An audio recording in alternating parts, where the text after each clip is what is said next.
PPT सभी को clear है? हम बात कर रहे हैं कैशलेस प्रोसेस की।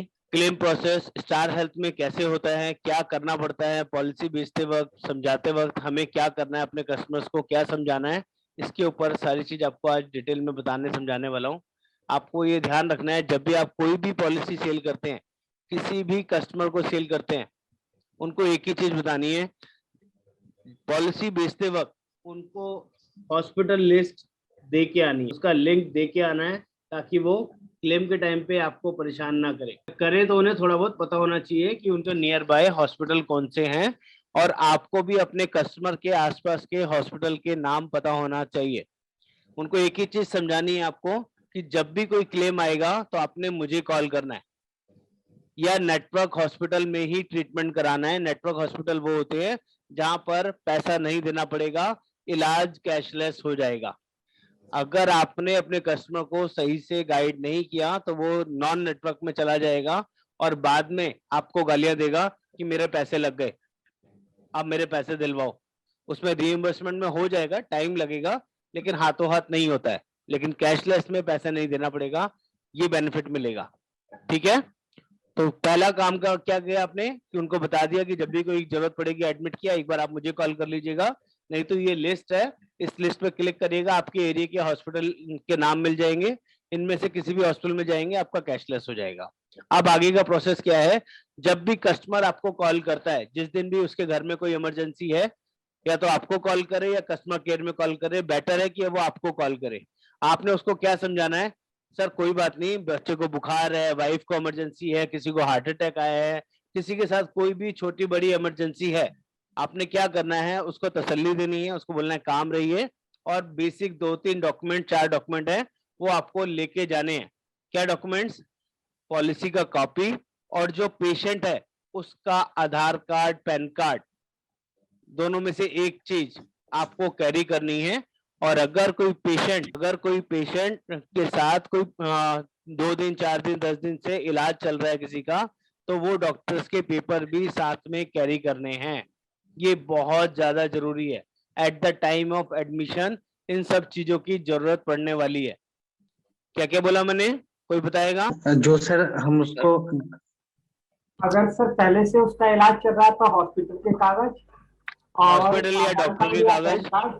आधार कार्ड या पैन कार्ड, या पॉलिसी पॉलिसी कॉपी। पेपर की कॉपी, हाँ। या अपना पॉलिसी के कार्ड आते हैं वो भी ले जाएगा, तब भी चलेगा। कोई भी पॉलिसी या पॉलिसी का कार्ड होना चाहिए, ये मैंडेटरी है, लेके जाना, उसको कैरी करना।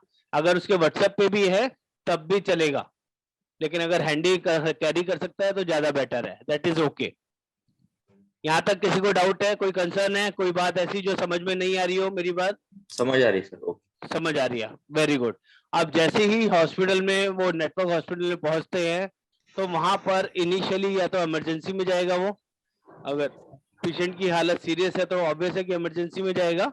तो इमरजेंसी में क्या होगा? वहां पर डॉक्टर उसको डायग्नोस करेगा, डॉक्टर चेक करेगा कि इस पेशेंट को एक्चुअली इमरजेंसी भी है कि नहीं, यस और नो, या जाते उठा के सीधा एडमिट कर देंगे, ऐसा तो नहीं होता ना।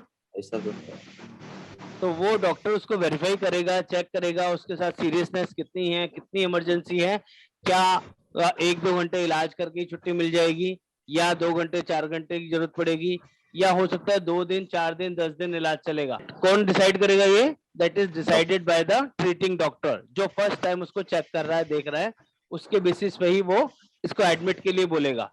यस और नो? ऐसे ही होता है। Yes sir. तो अगर इमरजेंसी एडमिट वाली नहीं है तो वो आपको क्या बोलेगा?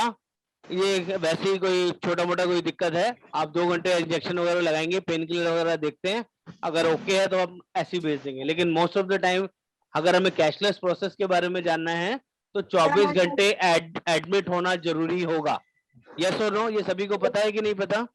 यस सर, यस पता है। सभी को पता है। अब मान लेते हैं इमरजेंसी इस तरह की है कि डॉक्टर ने बोला कि एडमिट की जरूरत है और इनका 4 दिन इलाज चलेगा, आप अपना जो मेडिक्लेम है आपके पास या नहीं? तो वो बोलेगा मेडिक्लेम है, ओके जी, तो आप टीपीए में जाइए, अपना ये आईडी वगैरह जमा करा दीजिए, पेशेंट की और पॉलिसी कॉपी वगैरह दे दीजिए, और मैं एक एस्टिमेशन बनाया था अप्रूवल के लिए। तो डॉक्टर एक इनिशियल वर्किंग बनाएगा कि 4 दिन में टेंटेटिव कितना पैसा लगेगा, इलाज में कितना खर्चा लगेगा। फॉर एग्जाम्पल 2 लाख रुपए का खर्चा है, कोई हार्ट की दिक्कत है, कोई किडनी की दिक्कत है, या कोई और छोटी बड़ी प्रॉब्लम है, उन सब चीजों के लिए एक एस्टिमेशन कॉस्ट डॉक्टर बना के टीपीए में देगा। टीपीए क्या होता है? हर एक हॉस्पिटल में एक डेस्क होती है जहां पर सारी कंपनीज के क्लेम सेटल होते हैं। एक सिंगल डेस्क से, एक ऐसी डेस्क होती है जहां पर कंप्यूटर्स लगे होते हैं, 3-4 लोग यहाँ बैठे होते हैं, ऑफिस के काम करने वाले लोग, और वो उस हॉस्पिटल में जितने भी पेशेंट आते हैं सबके लिए क्लेम के डॉक्यूमेंट्स भेजते हैं, कंपनी को मेल भेजते हैं, जो आपसे आईडी प्रूफ, आधार कार्ड, पैन कार्ड या पॉलिसी का कॉपी लिया, या डॉक्टर्स का अपना कोई प्रीवियस ट्रीटमेंट वगैरह हो रखा था, वो आप डॉक्टर भी मांगता है ना, तो डॉक्टर उसके साथ में ही लगा देता है वो कागजों को कि ये ट्रीटमेंट इसका चला था।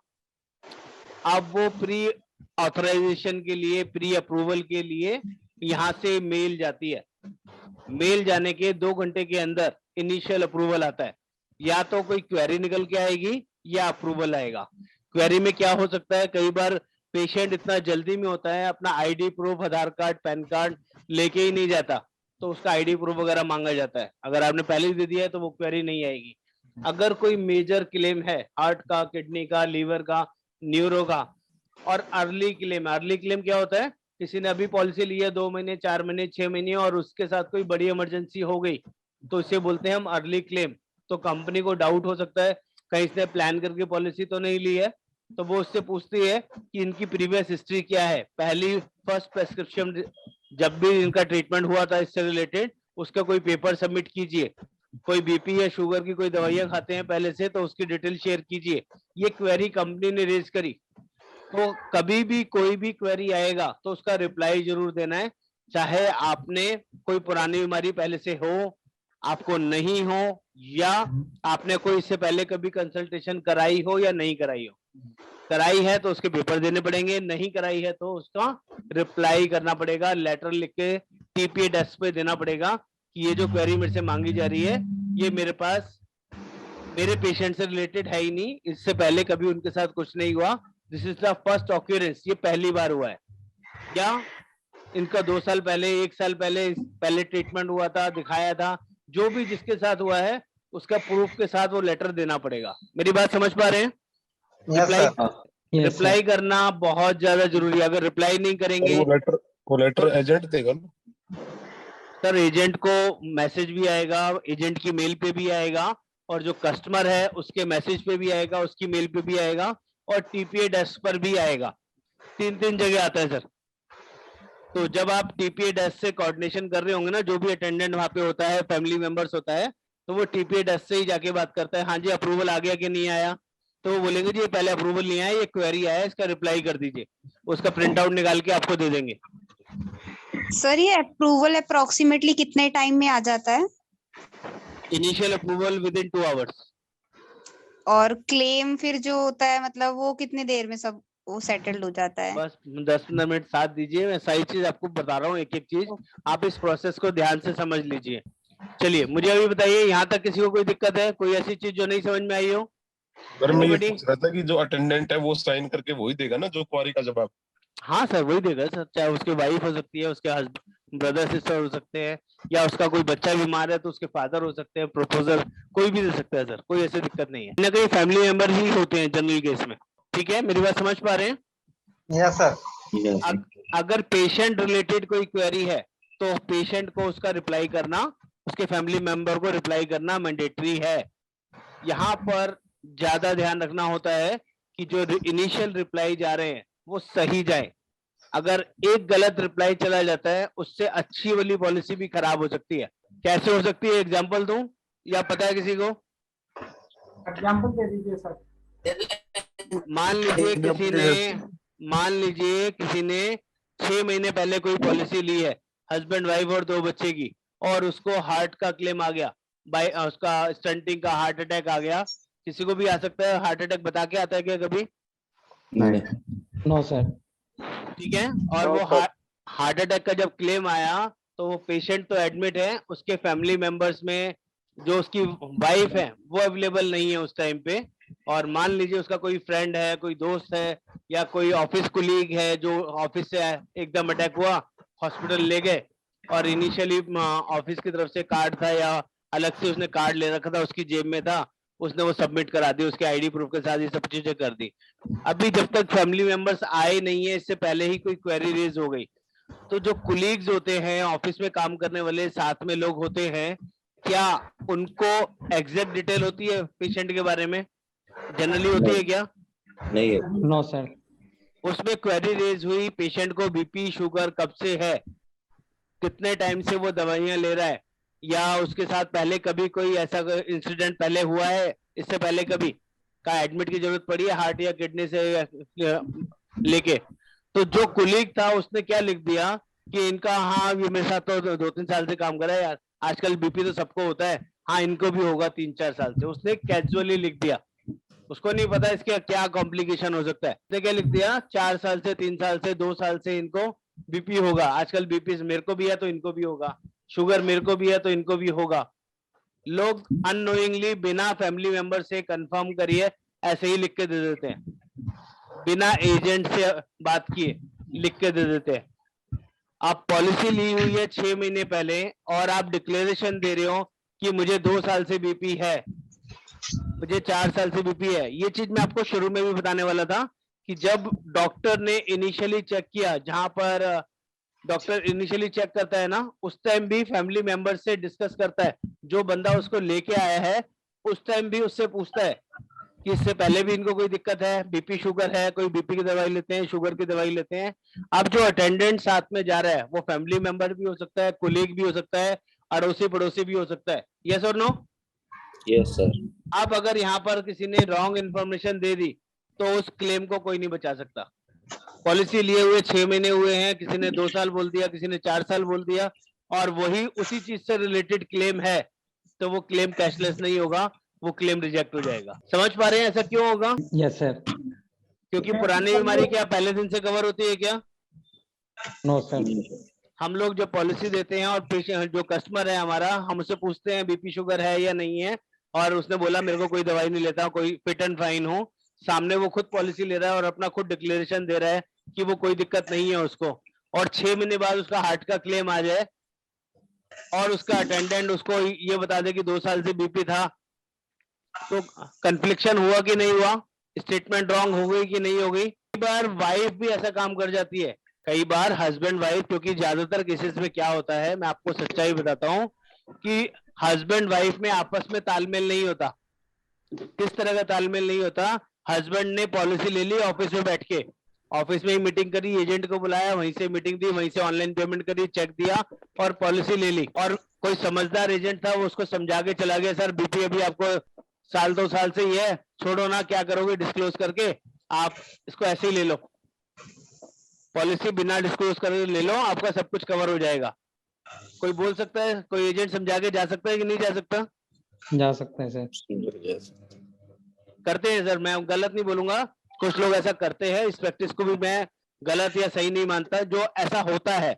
लेकिन वो जो हस्बैंड है जिसने वो पॉलिसी ली है, उसने अपनी वाइफ से डिस्कस नहीं किया, पॉलिसी तो ले ली लेकिन वाइफ से डिस्कस नहीं किया कि मैंने पॉलिसी जो ली है इसमें बीपी डिस्क्लोज नहीं किया है, मैं इस तरह से पॉलिसी ली है कि मुझे सब कुछ ठीक है, सब कुछ ओके हूँ, और वाइफ को क्या पता है ये तो जी 2 साल से दवाई लेते हैं, मेरी कहाँ गलती है, मैंने तो बता दीजिए आप 2 साल से दवाई लेते थे।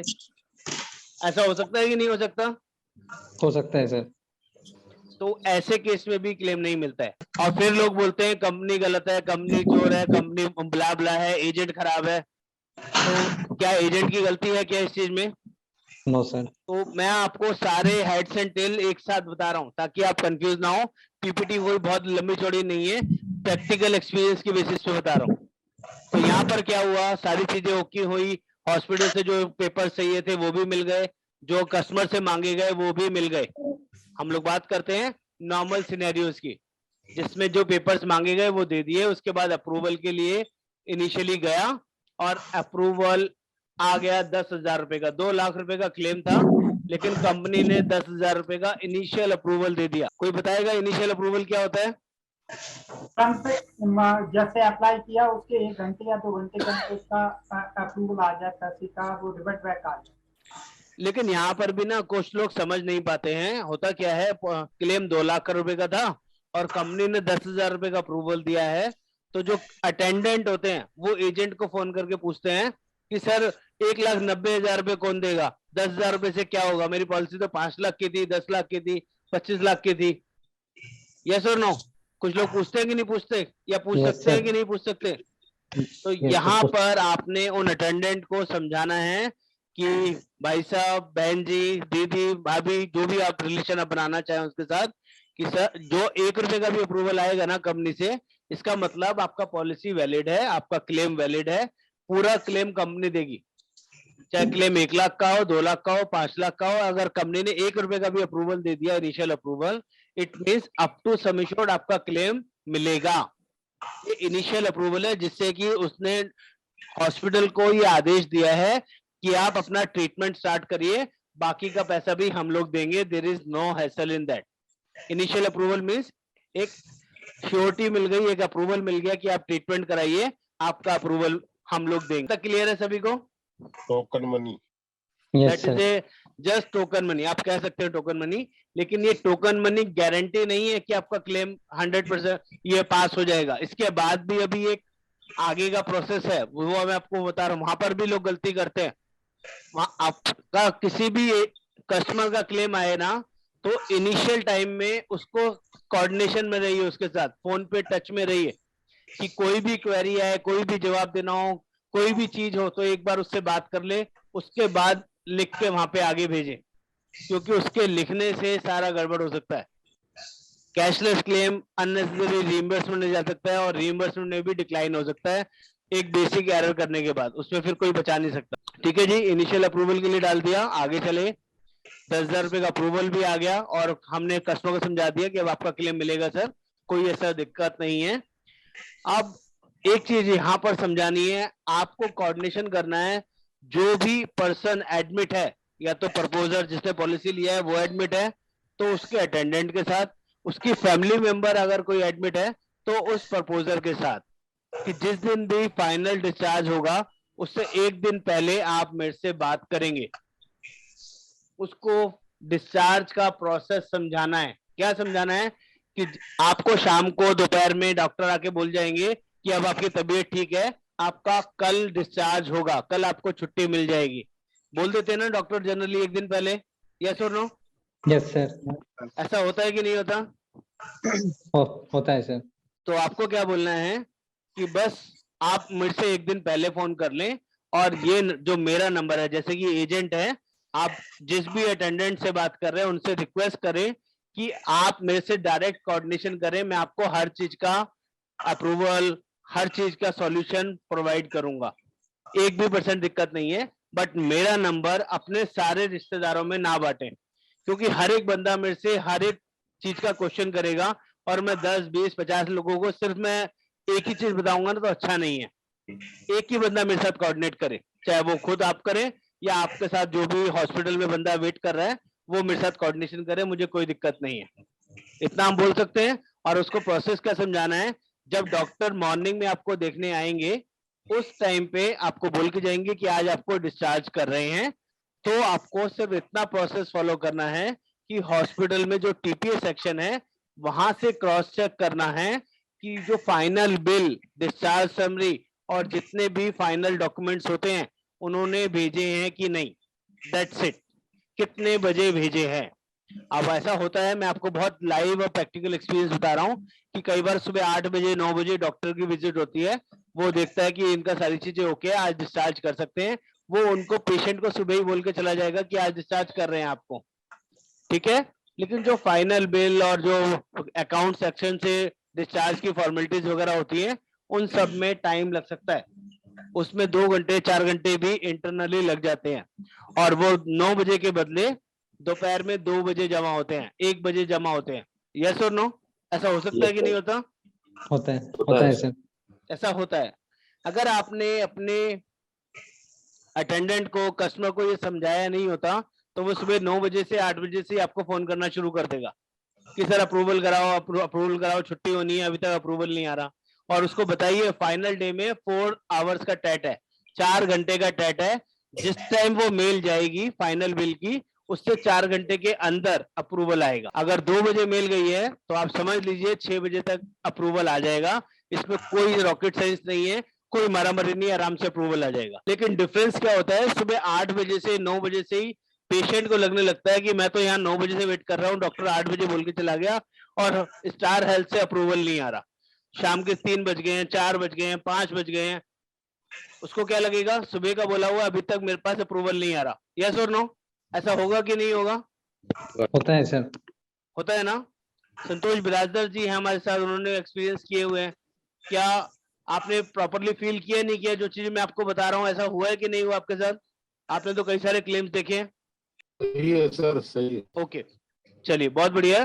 तो पर्पस क्या है कि आपको 4 घंटे का टैट समझाना है कस्टमर को कि जिस टाइम वो फाइनल बिल के लिए जाएगा और उसमें 4 घंटे लगेंगे।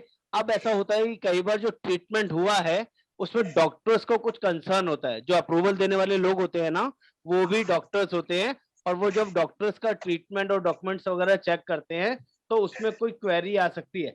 उन्हें कुछ ऐसा लग सकता है कि ये तो इतनी जल्दी वाला खर्चा नहीं होता है, ये वाला प्रोसीजर क्यों किया, ये वाला दवाइयां क्यों चलाया, ये वाली सर्जरी क्यों करी। तो या तो 2 तरह की क्वेरीज आती है। एक क्वेरीज या तो हॉस्पिटल के लिए इंटरनली आ सकती है, जिसमें डॉक्टर से कुछ रिप्लाई लिखवाना होगा कि ये वाला ट्रीटमेंट फर्दर क्यों हुआ। और दूसरा कस्टमर के लिए आ सकता है, पेशेंट के लिए आ सकता है कि ये जो आपको कब से बीपी शुगर था, इससे पहले कभी आपने ट्रीटमेंट कराया या नहीं कराया, उसकी डिटेल दीजिए, और कौन सी दवाई पहले ये लेते थे उसके बारे में बताइए। तो जो कस्टमर से रिलेटेड रिप्लाई है वो कस्टमर को देना होगा, जो हॉस्पिटल से रिलेटेड रिप्लाई है वो हॉस्पिटल को देना होगा। अगर क्वेरी मान लीजिए 2 बजे फाइनल बिल सबमिट हुआ है और 4 बजे क्वेरी आई है, तो जब तक क्वेरी का रिप्लाई नहीं जाएगा आपका क्लेम एज इट इज अटका रहेगा। और most of the time query आई होती है और जो अटेंडेंट है कंपनी का, जो अटेंडेंट पेशेंट के साथ होता है, वो टीपीए में जाके क्रॉस चेक नहीं करता है कि अप्रूवल आया या कोई क्वेरी आई या नहीं आई। वो एजेंट के पीछे पड़े रहते हैं, हाँ जी बताओ सर, बताओ जी क्या हुआ, अप्रूवल नहीं आया, अप्रूवल नहीं आया। तो वो पहले क्वेरी का रिप्लाई करना जरूरी है। अगर वो क्वेरी का रिप्लाई 4:30 बजे होता है, 5 बजे होता है, 6 बजे होता है, तो वहां से अगेन 4 आवर्स का टैट शुरू हो जाएगा। वो final reply with in 4 hours कब से आएगा, जितने बजे वो फाइनल रिप्लाई वहां पर सबमिट हुआ। अब अगर वो 5 बजे सबमिट हुआ है तो आप मान के चलिए 9 बजे से पहले पहले अप्रूवल आ जाएगा। 7 बजे आ जाए, 7:30 आ जाए, 8 बजे आ जाए, लेकिन गारंटेडली आ जाएगा। और आपका पेशेंट, आपका अटेंडेंट आपको शोर नहीं मचाएगा, क्यों? आपने उनको समझाया हुआ है, सही तरीके से बताया हुआ है। अगर आप इस प्रोसेस को सही से गाइड नहीं करोगे तो आपके पास कितने कॉल आएंगे आप इमेजिन भी नहीं कर सकते, और कितने लोगों के कॉल आएंगे ये भी इमेजिन नहीं कर सकते। मेरी बात समझ पा रहे हैं कि नहीं? यस सर, क्लियर है। और फाइनल डे जो भी विद इन टाइम उसका क्लेम का अप्रूवल आ जाएगा। यहाँ पर भी छोटा सा क्वेरी रहेगा, कंसर्न रहेगा लोगों का कि कुछ पैसा डिडक्ट होगा, किसी का कंज्यूमेबल पार्ट का पैसा नहीं मिलेगा, नॉन पेबल आइटम्स का पैसा नहीं मिलेगा। मान लीजिए किसी का 50,000 रुपए का क्लेम था, उसमें 2,000-3,000 रुपए कंपनी ने डिडक्ट किए, खाने पीने के, पेशेंट के खाने के, सीरिंज के, आपका कॉटन्स के, बैंडेजेस के, या यूज एंड थ्रो ग्लव्स वगैरह के, या शीट वगैरह के, जो आजकल वो कोरोना के टाइम में एक माइक्रोन शीट पहनते हैं डॉक्टर्स, इन सब पीपीसी किट वगैरह के, तो वो नॉन पेबल आइटम्स है। को पेशेंट को समझाना पड़ेगा सर ये तो आपको पे करना होगा, और बाकी कंपनी की तरफ से कैशलेस हो गया, 2-3 हजार रुपए वो पेबल रहेगा। बड़ा क्लेम होगा 2 लाख, 3 लाख, 5 लाख का, तो हो सकता है 10,000, 15,000 तक भी वो अमाउंट जा सकता है नॉन पेबल आइटम्स का। डिपेंड करता है कि ट्रीटमेंट किस चीज का था, वर्किंग किस चीज की थी। अब ये चीज मैंने आपको समझाई 3 स्टार 4 स्टार कैटेगरी के हॉस्पिटल में, लेकिन जो आजकल बड़े हॉस्पिटल हैं, 5 स्टार कैटेगरी के हॉस्पिटल्स हैं, वहां पर एक और लॉजिक शुरू हो गया है आजकल, 1-1.5 साल से ज्यादा हो गया है जब से ये कोरोना का सिम्टम्स था। वो जाते ही सिक्योरिटी अमाउंट जमा करा लेते हैं, 10,000 20,000 आपको जाते ही जमा कराने के लिए बोलते हैं। उसका रीजन है उनका सिस्टम है, चाहे आपके पास पॉलिसी हो तो भी, नहीं हो तो भी। पॉलिसी नहीं होगी तो ज्यादा पैसा मांगते हैं, पॉलिसी है तो 10-20 हजार रुपए आपसे सिक्योरिटी मांगते हैं। वो फाइनल डे जो डिस्चार्ज होता है ना, 2-3 हजार रुपए जो करते हैं उसमें से एडजस्ट करके बाकी हाथों हाथ रिफंड कर देते हैं। तो उसमें भी आपके पेशेंट के आपके कॉल आ सकते हैं आपके पास कि ये 10-20 हजार रुपए मैं क्यों जमा कराऊं।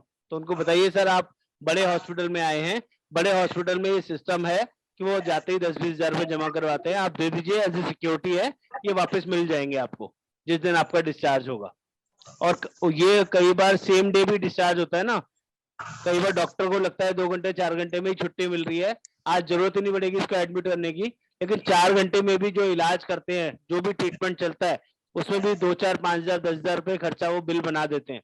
तो अगर पैसा पहले जमा नहीं कराया होता तो वो ये बाद में पेशेंट पीछे हट जाता है, बाद में पेशेंट पैसे नहीं देना चाहता, वो कहता है मेरी पॉलिसी है वहीं से लो, मैं क्यों दूं। लेकिन 24 घंटे हुए नहीं है तो क्या वहां से मिलेगा क्लेम? मेरी बात समझ पा रहे हैं कि नहीं? Yes sir. तो इसीलिए भी वो पहले पैसे जमा कराते हैं। ये सभी का प्रोसेस है। आपको 10,000 आपकी वॉइस ब्रेक हो रही है सर, माफी चाहूंगा, मैं समझ नहीं पा रहा क्या बोलना चाह रहे हैं अतुल फुकन जी। जो मतलब 24 आवर्स ट्रीटमेंट हो रहा है, जो 10,000 सिक्योरिटी मनी दिया है वापस वो कस्टमर को मिल जाएगा ना सर? हाँ सर, हाथों हाथ मिल जाता है, जो भी पैसा उसने जमा कराया है वो हाथों हाथ सर। मिल जाता है। आप लोगों को प्रोसेस समझ में आया कि नहीं आया? हाँ सर यस सर। क्लियर कोई है। निशा मैडम कोई डाउट हाँ, है? सर। जैसे आप पूछ रहे थे कितने टाइम में हो जाता है, क्या होता है, कैसे होता है? वो क्लियर है सर।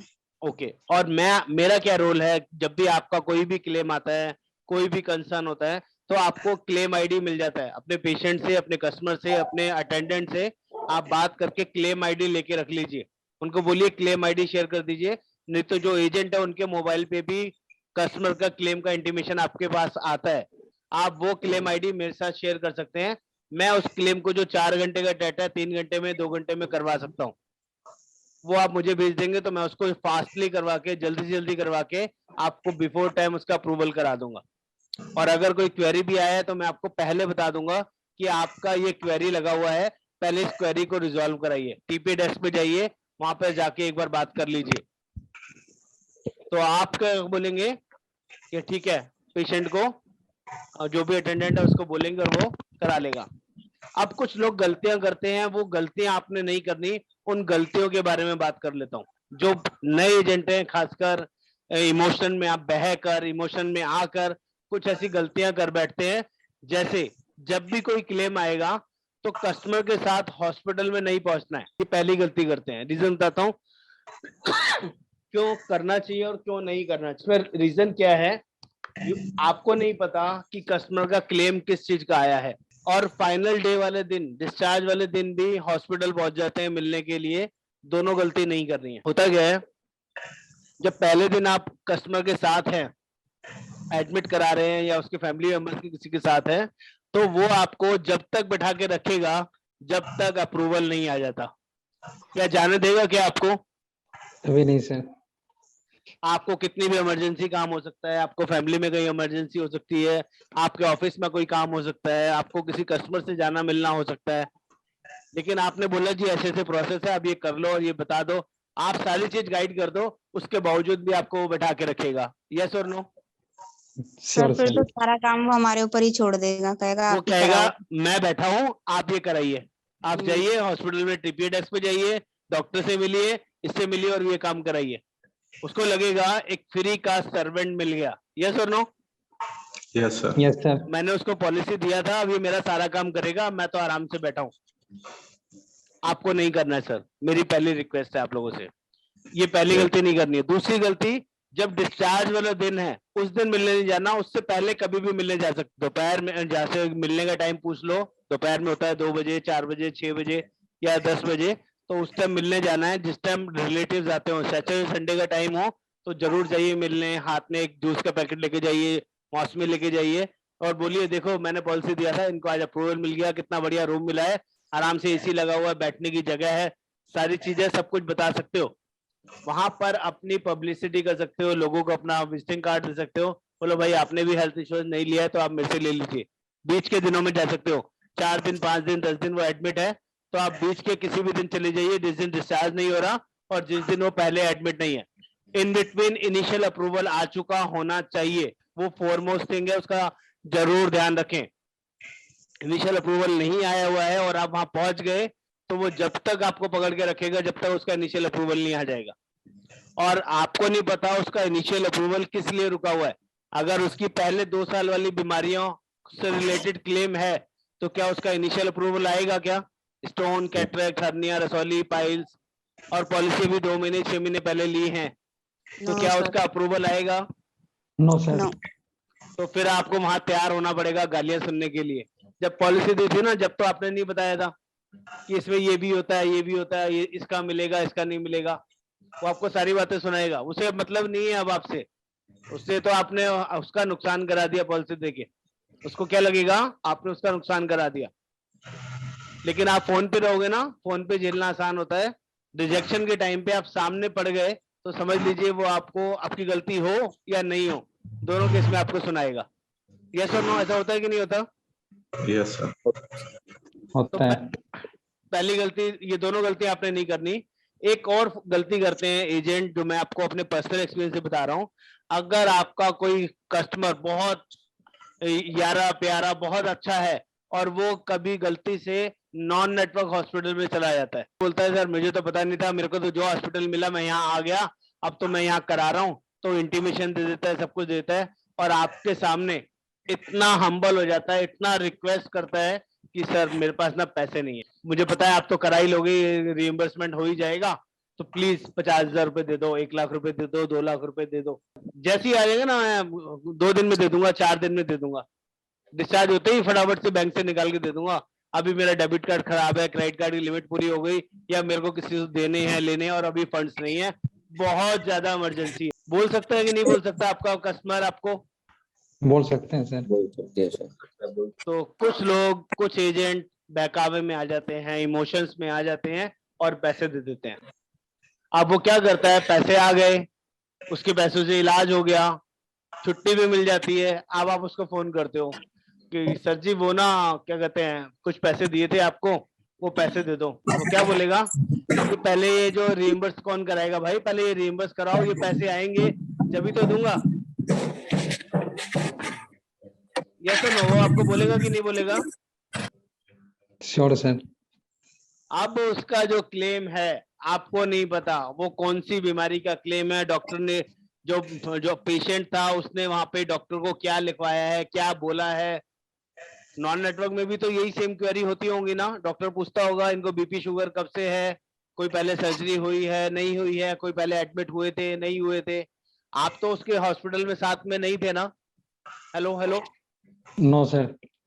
लेकिन अगर उसने वहां पे किसी ने लिखवा दिया है 4 साल से, 5 साल से, 2 साल से इनको ये बीमारी थी और इसकी दवाइयां ले रहे हैं और उसी से रिलेटेड उसका क्लेम है, तो क्या वो क्लेम मिलेगा?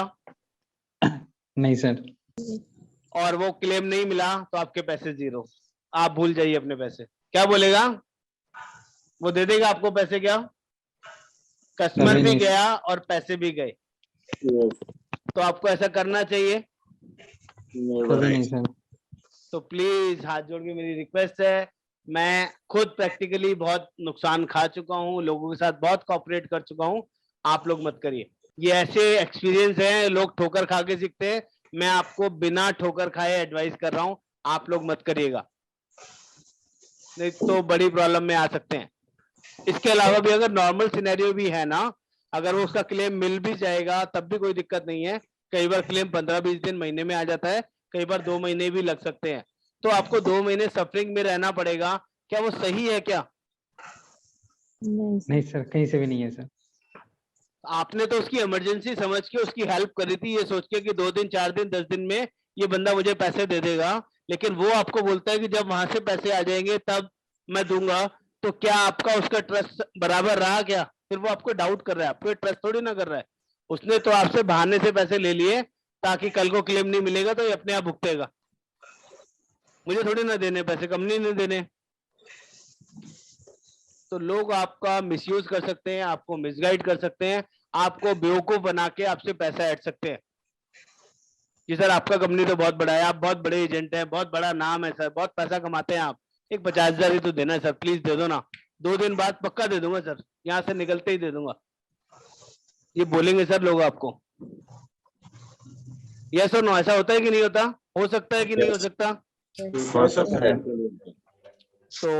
आई होप कैशलेस प्रोसेस आपको समझ में आया होगा, और क्या गलती नहीं करनी, क्या गलती से काम खराब हो सकता है, काम सही हो सकता है, वो सारे एग्जाम्पल मैंने आपको इस मीटिंग में देने समझाने की कोशिश करी। क्या किसी को अभी भी डाउट है? क्या बहुत मुश्किल काम है कैशलेस नहीं। प्रोसेस कराना? नहीं सर। ईश्वर जी, कोई लगा कोई डाउट, कोई मुश्किल? रुपेश नहीं जी, सर। साबिर साहब, विवेक जी और जी सर। बॉबी कुमार जी, उमाशंकर साहब, मनीष जी, किसी को ऐसा लगा हो कि बहुत टिपिकल काम है सर, ये तो मैंने गलत बिजनेस में आ गया, मैं तो कैशलेस करा ही नहीं पाऊंगा, ऐसा कुछ लगता है क्या? No sir. ये तो ठीक लग रहा है। निशा मैडम, कोई दिक्कत वाली बात तो नहीं है? राकेश जी, आप तो पुराने हैं, आपने भी कुछ क्लेम एक्सपीरियंस किए होंगे, यस और नो? सर मैं एक बात पूछ रहा था, हाँ बोलिए साहब। तो नेटवर्क हॉस्पिटल है ना, हाँ लिस्ट में है या नहीं है, इसमें बड़ी प्रॉब्लम आती है। हाँ सर, कल आपका एक क्वेरी था कि वहाँ मैंने कल नेटवर्क में आपसे दिखा रहा query था। ली। हाँ जी, जी। और आपने कहा था कि नेटवर्क नहीं है, जी, तो कस्टमर है वो अंदर हॉस्पिटल में जाके उन्होंने पता किया, वो बोले नेटवर्क में है जी। अगर हमारे उसमें दिखाई दे रहा है, पैनल में दिखाई दे रहा है, आपने कुछ ONH करके कुछ पूछा था कि ANH या ANH का कुछ मतलब क्या है? Non ANH, NON-ANH। तो मैंने उसको उसी टाइम गूगल पे डाल के चेक किया कि नॉन ANH का मीनिंग क्या है, तो ऐसा कुछ आ नहीं रहा था, उसके आगे नॉन नेटवर्क हॉस्पिटल लिखा आ रहा था, तो मैंने उसके बेस पे ही आपको गाइड किया कि ये हो सकता है नॉन नेटवर्क हॉस्पिटल है, लेकिन आपने मुझे बाद में कन्वे किया कि हमारे नेटवर्क हॉस्पिटल लिस्ट में ये शो कर रहा है।